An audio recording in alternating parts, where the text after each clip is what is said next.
যদি হাইলাইট করা কিছু বিষয়ের কথা বলা হয় তাহলে বাংলাদেশের পূর্ব প্রধানমন্ত্রী শেখ হাসিনা নিজের প্রধানমন্ত্রীর পদ থেকে ইস্তফা দিয়ে ভারতে এসছেন প্রায় 11 দিনেরও বেশি হয়ে গেল। আর পূর্ব প্রধানমন্ত্রী শেখ হাসিনার ভারতে যত দিন থাকা বৃদ্ধি পাচ্ছে তেমনভাবেই নতুন নতুন প্রশ্ন উঠছে। ভারত এবং বাংলাদেশের যে সম্পর্ক রয়েছে এটা এমন মোড়ে আটকে রয়েছে যেখান থেকে আর পরবর্তী রাস্তা নজরে আসছে না। যদি সবচেয়ে বড় আপডেটের কথা বলা হয় তাহলে কিছুদিন আগেই খবর বেরিয়ে আসছে যে বাংলাদেশের যে অন্তর্বর্তী সরকার ভারতকে এড়িয়ে যাচ্ছে এবং হিন্দুদের রক্ষা করতেও পারেনি, সেই বাংলাদেশের বিদ্যুতের কমতি লক্ষ্য করা গেছে এবং ভারত দ্বারা বাংলাদেশকে বিদ্যুৎ পাঠানো হচ্ছে। ভারত সরকারের পক্ষ থেকে বাংলাদেশে বিদ্যুৎ পাঠানোর পারমিশন দেওয়া হয়েছে। কিছুদিন আগেই খবর বেরিয়ে এসেছিল যে বাংলাদেশের হিন্দুর দ্বারা এমন কিছু ডিমান্ড করা হচ্ছে যা থেকে বাংলাদেশে হিন্দুদের জন্য একটা নতুন দেশ গঠন হতে পারে। এছাড়াও কিছুদিন আগে 15ই আগস্টের জন্য ভারতের প্রধানমন্ত্রী বাংলাদেশের ঘুম উড়িয়ে দিয়েছে। এমনকি শুধু বাংলাদেশ নয় বরং যত মুসলিম কান্ট্রি রয়েছে তারা সবাই মোদির এই মন্তব্য শুনে বড়সড় ধাক্কা খেয়েছে। আর কিছু খবর এমনও আসছে যে বাংলাদেশ ভারতের খোলা শত্রু হয়ে গেছে আর ভারতের বাংলাদেশের থেকে সতর্কতা বজায় রাখা উচিত। তো আজকের এই ভিডিওতে ভারত এবং বাংলাদেশের সঙ্গে জুড়ে থাকা এমন কিছু ইন্টারন্যাশনাল খবরকে বলতে চলেছি যেটা ভারতের দিক দিয়ে যথেষ্ট গুরুত্বপূর্ণ। বন্ধুরা, এই বিষয়টাকে একদমই অস্বীকার করা যাবে না যে অনেকটা পর্যন্ত এবং অনেক বিষয়েই ভারতের ওপর বাংলাদেশ নির্ভরশীল হয়ে রয়েছে। আর যদি ভারত বাংলাদেশের থেকে নিজেদের হাত তুলে নেয় তাহলে বাংলাদেশই বিপদে পড়বে। যেদিন থেকে বাংলাদেশে ক্ষমতার পরিবর্তন হয়েছে তখন থেকে আজ পর্যন্ত 11টা দিনেরও বেশি সময় পেরিয়ে গেছে আর ক্রমাগতই হিন্দু এবং অন্যান্য সংখ্যালঘুর ওপর অত্যাচার বেকাবু হয়ে যাচ্ছে আর বাংলাদেশ এই সমস্ত কিছুকে কন্ট্রোল করছে না। কিন্তু এখন মনে হয় বাংলাদেশের অন্তর্বর্তী সরকার ভারতের সঙ্গে পাঙ্গা নিচ্ছে। তাদের মনে হয় এটা জানা হয়ে গেছে যে তাদের কাজ ভারতকে ছাড়া একদমই চলবে না। আসলে আমরা আজকে এমন এক খবরের বিষয়ে চর্চা করব যেটা ভারত এবং বাংলাদেশের মধ্যে শীর্ষমণি হয়ে রয়েছে। সবার প্রথমে আপনি রিপোর্টটা দেখুন। এই রিপোর্ট বাংলাদেশের ক্ষমতা পরিবর্তনের মাত্র একদিন পরেই বেরিয়েছিল আর তা থেকেই আপনি ধারণা করতে পারছেন যে যখন বাংলাদেশে বিদ্যুতের ঘাটতি দেখা দিয়েছিল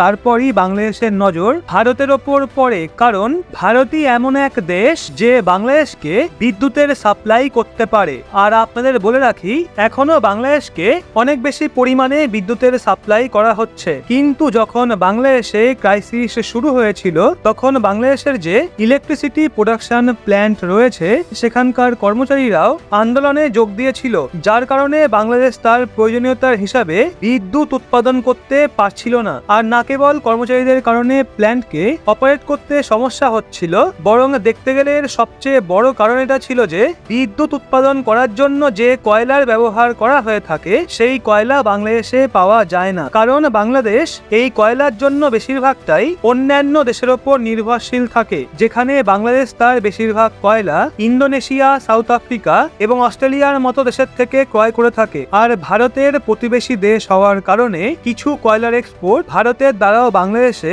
করা হয়ে থাকে। কিন্তু বাংলাদেশের অবস্থা যেইভাবে বর্তমান সময়ে বেকাবু হয়ে পড়েছে তা থেকে বাংলাদেশের যেই দেশগুলোর সাথে ইম্পোর্ট এক্সপোর্ট রয়েছে সেটা প্রায় বন্ধ হয়ে গেছে, যা থেকে বাংলাদেশে কয়লার ভারী কমতি লক্ষ্য করা গেছে এবং এদের প্রয়োজনীয়তার হিসাবে বাংলাদেশ বিদ্যুৎ উৎপাদন করতে পারছে না। যদি এই রিপোর্টকে দেখা হয় তাহলে এই রিপোর্টে পরিষ্কার বলা হয়েছে যে বাংলাদেশে কয়লার ইম্পোর্ট খুব দ্রুতগতিতে বৃদ্ধি পাচ্ছে এবং অনুমান অনুযায়ী গত এক বছরে বাংলাদেশে যে কয়লার ইম্পোর্ট 3.3 মিলিয়ন টন ছিল সেটা এই বছর বেড়ে গিয়ে 6.7 মিলিয়ন টন পর্যন্ত বৃদ্ধি পেয়েছে। অর্থাৎ এক বছরে দুগুণেরও বেশি কয়লা বাধ্য হয়ে বাংলাদেশকে ক্রয় করতে হয়েছে। কিন্তু তা সত্ত্বেও বাংলাদেশ তার প্রয়োজনীয়তার হিসাবে বিদ্যুৎ উৎপাদন করার জন্য কয়লা ইম্পোর্ট করতে পারছে না। আর এর দ্বিতীয় কারণ হলো বাংলাদেশ যেহেতু বেশি পরিমাণে কয়লা ইন্দোনেশিয়া এবং সাউথ আফ্রিকার মতো দেশের থেকে ক্রয় করে থাকে, এই জন্য এদেরকে পেমেন্ট ডলারেই করতে হয়। কিন্তু বাংলাদেশের অবস্থা গত এক বছর থেকে খারাপ হওয়া শুরু করে দিয়েছিল তখন থেকেই বাংলাদেশে ডলারের ক্রাইসিসও চলছে, যার জন্য বাংলাদেশের অন্যান্য দেশে পেমেন্ট করার জন্য সমস্যায় পড়তে হচ্ছে। কিন্তু তারপরও এখানে চিন্তা করার মতো বিষয় হলো, যেই দেশ নিজেদের প্রয়োজনীয়তার হিসাবে বিদ্যুৎ পর্যন্ত উৎপাদন করতে পারে না, তারা আবার ভারতের সঙ্গে পাঙ্গা নেওয়ার চেষ্টা করে। যদি এই সব কথাকে সাইডে রেখে পরবর্তী খবরের দিকে মনোযোগ দেওয়া যায়, আমরা পরিষ্কার দেখতে পাচ্ছি যে বাংলাদেশে পলিটিক্যাল ক্রাইসিসের কারণে তাদের নজর এখন প্রতি মাসে প্রায় 90 বিলিয়ন ডলারের সাপ্লাই নিতে চলেছে, যেখানে ভারতের আদানি পাওয়ার বাংলাদেশ ইলেকট্রিসিটি সাপ্লাই করবে। আর গুরুত্বপূর্ণ বিষয় হলো, ভারতের প্রতিবেশী দেশ হওয়ার কারণে আদানি পাওয়ারকে বাংলাদেশে বিদ্যুৎ সাপ্লাই করার পারমিশন দিয়ে দেওয়া হয়েছে। যদিও দেখতে গেলে আগেও আদানি পাওয়ার ঝাড়খণ্ড পাওয়ার জেনারেশন প্ল্যান্ট থেকে 1496 মেগাওয়াট বিদ্যুৎ সাপ্লাই করার জন্য 2017 সালের নভেম্বর মাসে বাংলাদেশ পাওয়ার ডেভেলপমেন্ট বোর্ড 25 বছরের বিদ্যুৎ ক্রয় করার জন্য ডিল সাইন করেছিল। আপনাদের বলে রাখি, এই বিদ্যুৎ এক্সপোর্ট ভারতের প্রথম অন্তরাষ্ট্রীয় বিদ্যুৎ এক্সপোর্ট, যেখানে প্রডিউস বিদ্যুতের 100% অন্য দেশকে এক্সপোর্ট করা হয়ে থাকে। এই বিদ্যুতের এক্সপোর্ট 2023 সালের জুন মাসে চালু করা হয়েছিল, আর তখন থেকে এটা বাংলাদেশকে বিদ্যুৎ সাপ্লাই করছে। কিন্তু যখন বাংলাদেশের পরিস্থিতি খারাপ হয়েছিল, তখন তারা আরো বেশি পরিমাণে বিদ্যুতের ডিমান্ড করেছিল। কিন্তু এখন যে পারমিশন আদানি পাওয়ার পেয়েছে, তা অনুযায়ী 1600 মেগাওয়াটের ক্ষমতার সাথে বাংলাদেশে ইলেকট্রিসিটির এক্সপোর্ট করা হবে। অর্থাৎ যে বাংলাদেশ ভারতের সঙ্গে পাঙ্গা নেওয়ার চেষ্টা করছে, সেক্ষেত্রে এখন যদি ভারত তার হাত সরিয়ে নেয় আর বিদ্যুতের সাপ্লাই বন্ধ করে দেয়, তাহলে বাংলাদেশ কোথায় যাবে? এছাড়াও আরো একটা বড় আপডেট বেরিয়ে আসছে যে হিন্দু এবং সংখ্যালঘু লোকজনদের ওপর যেমন করে অত্যাচার করা হচ্ছে, তা থেকে সমস্ত হিন্দু এবং সংখ্যালঘু লোকজন একসাথে মিলিত হয়ে গেছে, আর এরা বাংলাদেশের অংশেই নতুন দেশ গঠন করার ডিমান্ড করেছে। এর সাথেই প্রধানমন্ত্রী মোদী বাংলাদেশের জন্য আজকে যে মন্তব্য লাল কেল্লা থেকে করেছেন, তা থেকে বিভিন্ন মুসলিম দেশের ধাক্কা লেগে গেছে।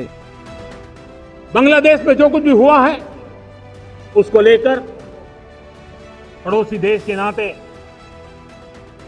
चिंता होना, मैं इसको समझ सकता हूं। मैं आशा करता हूं कि वहां पर हालात जल्द ही सामान्य होंगे। खास करके 140 करोड़ देशवासियों की चिंता कि वहां हिंदू, वहां के अल्पसंख्यक उस समुदाय की सुरक्षा सुनिश्चित हो। भारत हमेशा चाहता है कि हमारे पड़ोसी देश सुख और शांति के मार्ग पर चले। शांति के प्रति हमारा कमिटमेंट है, हमारे संस्कार है। हम आने वाले दिनों में बांग्लादेश की विकास यात्रा में हमेशा हमारा शुभचिंतन ही रहेगा, क्योंकि हम मानव जाति की भलाई सोचने वाले लोग हैं।